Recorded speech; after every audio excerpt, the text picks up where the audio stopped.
The scent of vanilla and something else, something sharper and citrusy, filled the hallway as Elle walked in. It wasn't her usual perfume, the one I'd bought her for our anniversary. This was new, exotic, and it clung to her like a second skin. It was 1:17 a.m. according to the kitchen clock. I'd been up for hours, the muted glow of the television a poor substitute for sleep.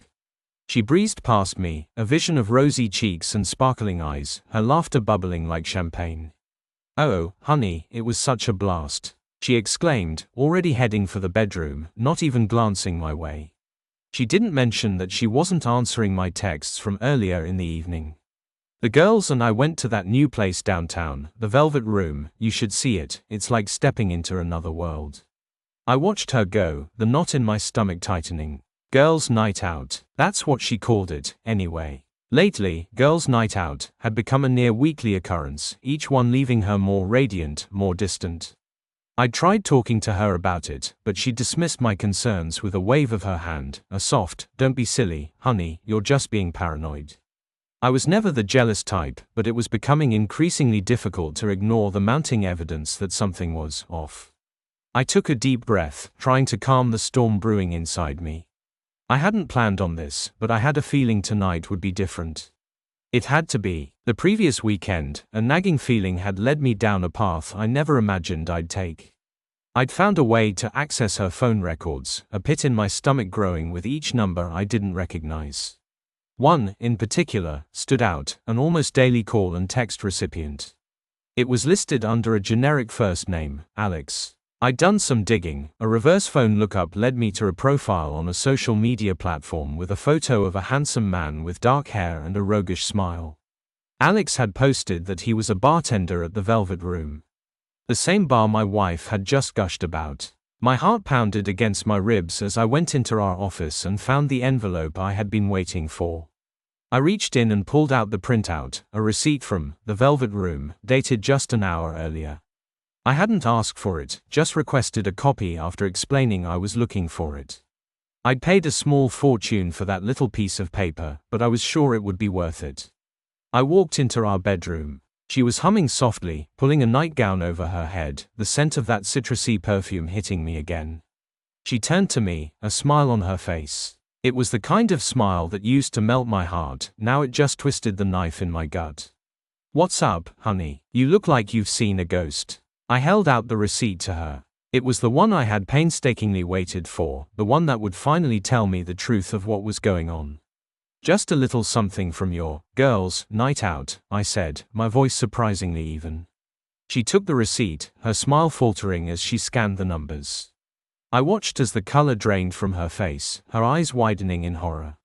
The bill wasn't large, only $87. Not enough to shock most people, but the items she ordered were enough to turn her world upside down. She stuttered, her voice thin. What is this? This must be a mistake." "Is it?" I asked, the quiet in my voice now sharp, like splintered glass. I pointed to the first line item, 2 Kettle 1 martinis. I continued down the list, another 4 Manhattans, followed by 2 Old Fashions, 2 Sidecars, and 2 French 75s.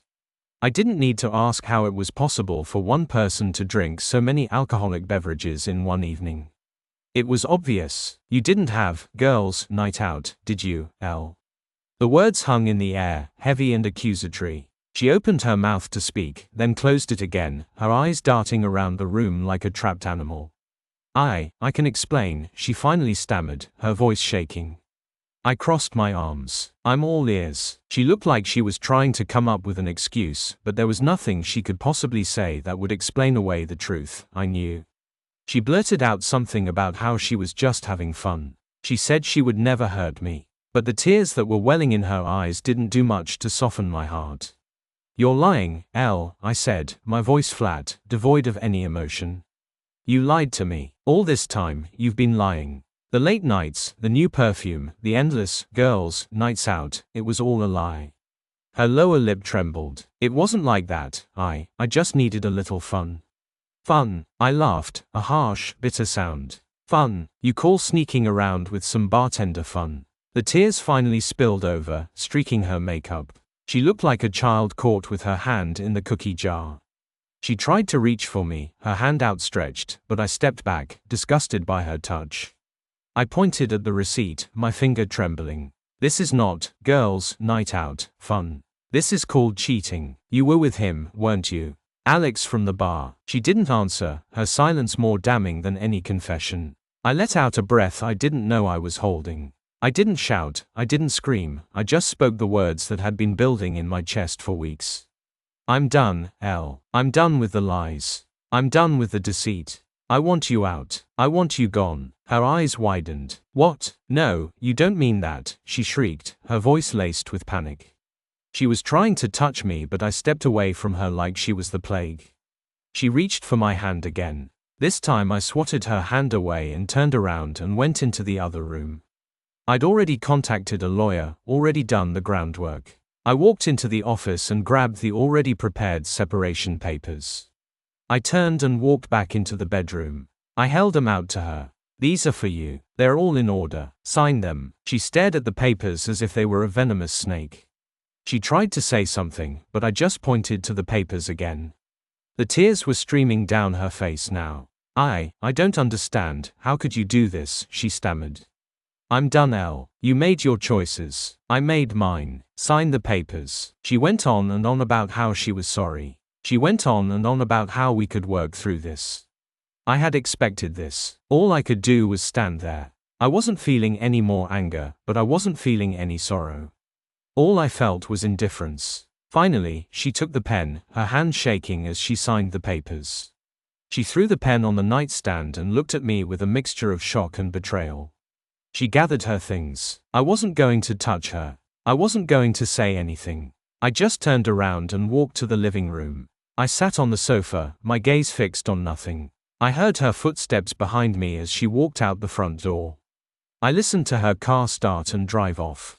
I closed my eyes. I felt nothing, just empty space where my heart once was. I'd loved her with all my heart, but she had chosen to throw it all away. I was no longer attached to her. I'd known, deep down, that our marriage was on shaky ground.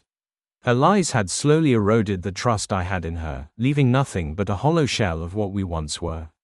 But I hadn't expected things to end like this. I hadn't planned on this. But I had no regrets. I was free from her lies and deceit, and in a strange way, I had a sense of peace. I would start again, and I would do better. I owed that to myself.